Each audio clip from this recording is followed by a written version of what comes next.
Bill Pitbull took great joy in fooling his team, the fans, and especially the media with his hiring of head coaches. His record wasn't all that good. Remember about Holloway? After Bidwell fired Holloway, he stunned most everyone on January 18, 1973, when he named a relative unknown from San Diego State as his new coach. His name was Don Coryell. Under Coryell's riverboat gambling style, the Big Red was must-see TV for a few years.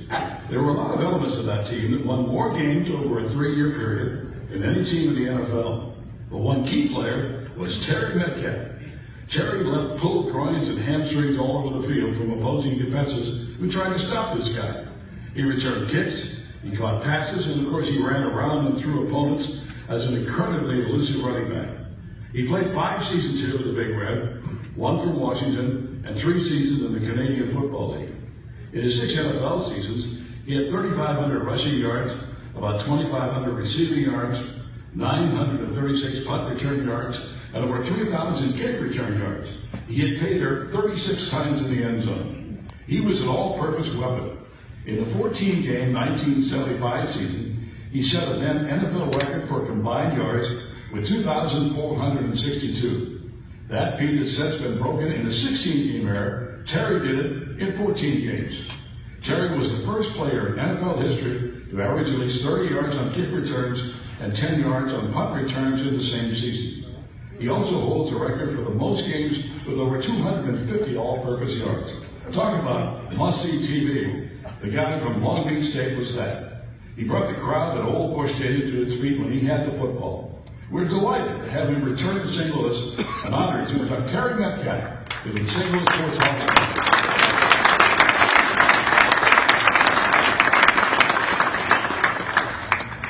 So first, how is it being back, and of course, seeing some of your old teammates? Must seem like yesterday sometimes, but realizing it's over 40 years ago. You know, my body says it's 40. But it's really an honor to be here and to see some of my teammates. This is kind of the icing on the cake to my career here in St. Louis. I was telling someone earlier, Frank, that I really never wanted to leave, but there were circumstances out of my control. But so I had to go. But anyway, because I thought we had something really special here. You know, all the things that I accomplished, it wasn't by myself. A lot of those guys sitting at that table right there had a big hand in what I did. The confidence that they showed me just allowed me to be who I am. There's Mel, there's Eddie, and there's Eric, and there's Johnny Roll. Even though I didn't get to play with Johnny Roll, but he taught me how to be a student of the game. Mark Ernison was on the other side. Tim Kearney left, and then Jim Hannigan was a coach that Coryell hired that was a teacher. They taught us the game of football, what it meant, the philosophy of a play, where to be at all times. And that was special to me. Because I thought at any time that we could win. As long as we had an opportunity, as long as there was time on the clock, and we had the ball, we could win.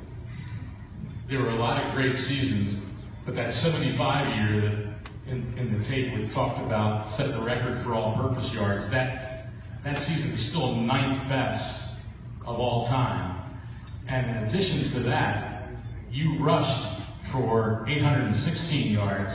Another guy sitting over there, your fullback, Jim Otis, ran for over 1,000. Yeah, I was a little mad at Jim because he got the ball more than I did that year, but that was okay. Because you know the main thing, we were winning, and that was our purpose. We tried to win. He was the Sherman tank, and I was the water boy, and it was a combination that was hard to beat. And then we had a little guy on the outside. You know, he was about 5'8.5" on some big cleats. But he was probably the toughest receiver that I knew of. He would block, he would catch, he would run, he would do the things that helped not only myself but Jim, and you had Jackie over there that, you know, I saw him run through 5 people against the Dallas Cowboys, and that took a lot of guts, that took a lot of determination and willpower, power, and we had those kind of people on our team, and that's what made it special. You mentioned Jim Hannigan. That offensive line, there was the one season, set a record for the fewest sacks in a season with only 8. Yeah, and I have to give them a little more credit. Actually, probably was 7 because I missed one of those, and that's how Jim got sacked. So actually, it was 7 from the line and 1 from the offensive backfield. And Dan Deerdorf tells the story whenever he asked him that one of them came on and missed on a bad snap on a field goal, and Jim Bakken picked it up and tried to was going to throw it. He got sacked. So that was one of the sacks. So then they really only had 6. Yeah, so. there you go. So you had Jim Hamilton, you mentioned Don Coryell. Joe Gibbs was your running backs coach. Not a bad coaching staff. Gibbs is in the Hall of Fame. Don Coryell, a nominee again with Jim Hamilton for the Pro Football Hall of Fame. What was it that was so different, special, whatever words you want to use, about Don Coryell's offense? Well, he had position coaches that believed what his philosophy was, and they not only believed it, but they taught it. And they taught it to us, so when we were on the field, it was like an extension of a coaching staff on the field, because we kind of coached ourselves. We knew what to do, we knew how to make adjustments, we knew where everybody was supposed to be, when they were supposed to be there, and we just did what they wanted to do, with points on the board. And you did it an awful lot. The genes were pretty good too. With people might not remember Eric Metcalf, his son, and here's a number for you which is pretty crazy. Counting the CFL and the NFL for Terry and Eric, they had over 30,000 combined yards, running, receiving, punt returns, and kickoff returns. Over 30,000. Yeah, that's, it kind of blew my mind right there. I never even thought of it like that. But yeah, Metcalf are kind of special. Only by the grace of God. But you know what? We have some gifts and abilities, but like I said, it wasn't something that we just did on our own. It takes 11 people on that field at one time believing in one common goal, and that's to get to the end zone. And that's what we did. When we came out of that huddle, we knew what we were going to do. We knew how we were going to do it, and we just put our minds to it.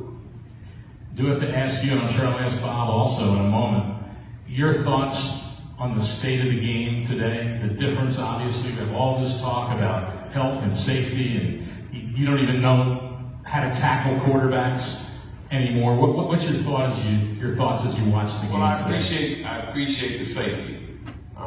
You already mentioned. But if I fall on the quarterback, I shouldn't get a penalty. Back in my day, they were throwing clotheslines. Kenny Houston for the Washington Redskins wanted to be in particular. So you have to be tough, but you have to be aware. You're not out there trying to hurt anyone. That's not the purpose of the game. But it is a violent sport, and sometimes it does happen. And sometimes it happens when nobody hits you. Ken Woodard, who came to us from San Francisco, when we were back in San Francisco, nobody touched him, but the carpet got his knee. So there's things will happen, but I think that taking a little bit away from the game of football, because when I grew up, I had to play against my brothers and his friends, and they were 5 years older than me, and they didn't care that I was a little guy. Either you play or you quit.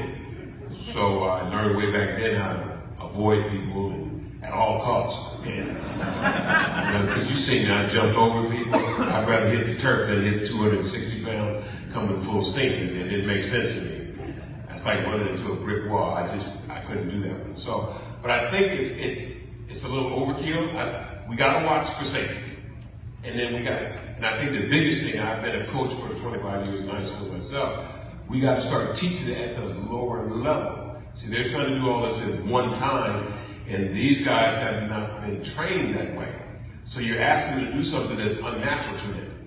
So when I'm in a tight situation, my mind's going to go do what I used to do. And that's not his game. So, but here's the other thing I don't like. You can't touch the quarterback, but you can kill the running back. That doesn't make sense to me. That says it all. Before we move on, you mentioned coaching for all these years. You're teaching kindergarten too. What is every day like doing that? Kindergartners. Well, you know, everybody says very wide blue rolls, voice. So, you know, a deep voice, so you can sit down. But you know, the things that I learned in football that allowed me to be successful the structure, the discipline, knowing what to do and when to do it is the same things that I use in the classroom, because I want them to not need me anymore, if you understand what I mean. When I can get a 5-year-old to not ask me that I need help, then I've done my job. And what I'm trying to do is get them prepared for the next grade level. So it's fun. I mean, yeah, they come up with the craziest questions. Some questions I don't even want to think about answering.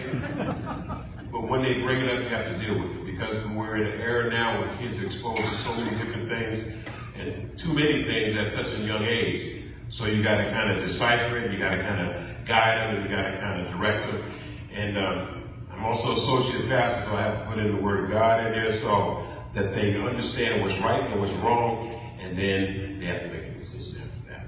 And last thing we should mention, Monday, we should all have to say happy birthday to Tarik Metcalf. Monday was his birthday. Oh, that's Monday, yeah. I'm 67 years young, so thank you very much. 67 years young, great memories, Tarik Metcalf and the Football Cardinals. Thank you so much.